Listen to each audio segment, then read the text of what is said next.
Hi and welcome back. So in this video we're going to have a look at whether the methods we've just written for the post actually work and we can put things into the database and get things out. So the first thing to do is to create a new post. And this post is going to contain all these variables here. Notice how PyCharm already tells us which ones have default values, which ones don't, and what their names are. So blog ID is going to be 123. This is sample value, and I've already got another post in the database with the same blog ID, so therefore we can do something searching for blog IDs as well. Title is going to be another great post. Content is going to be, this is some sample content, and author is going to be Jose. We're going to leave the other two as blank, and they will default to today's date and none respectively. And then we'll say post save to Mongo. I'm going over to the terminal real quick, and I'm going to find whatever is in the database right now, and you can see that I've already got one post here. So I'm going to run this again and then go back to the terminal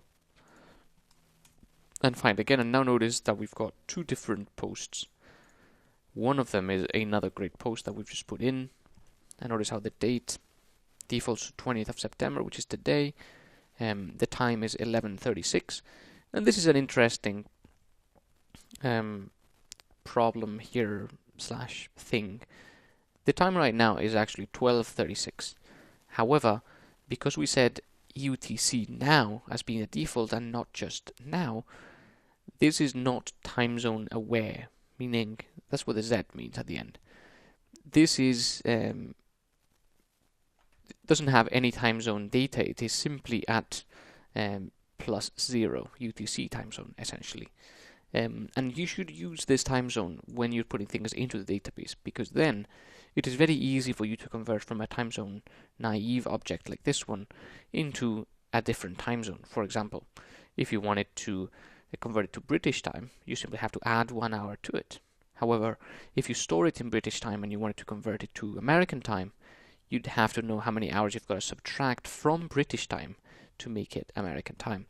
And normally, the way you would do it is store it as +0 and then simply subtract 7 hours or whatever it is, the number of hours that you need to subtract. And that way it makes it a bit simpler, it makes it a bit more consistent.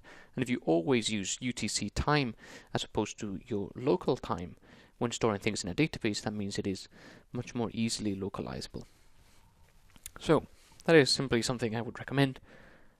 But now notice that we've got two posts, so I'm going to go back into PyCharm, and then we can say something like post equals post from Mongo, and then find one with a specific ID, which I'm going to just get the one we just wrote, and then put it in there, and then say print post.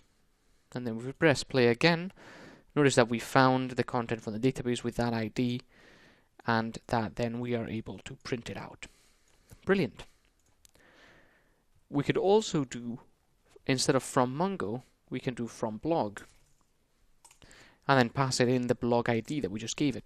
And notice that both posts have the same blog ID. So now we would call these posts, and we would say for post in posts, print post. And that way we would print them all. Do remember that the from blog method is not a find one call, it is instead a find call, so it would return a cursor. And then we press play, and notice how we get both blog posts printed out here into our console. So this is how we would do that. And now we are finally able to move on into doing exactly the what the aim of this app is, which is to create the blog and allow users to interact with it and write their own posts and things like that. So I appreciate this section is a bit long. We're introducing a lot of new concepts in here. Do remember that we've got the Slack channel for any questions, and just keep going at it, because at the end of this section you'll have understood a lot of the things that are going to be the foundation for the remaining things in the course. So just keep at it, don't lose motivation, and I'll see you in the next video.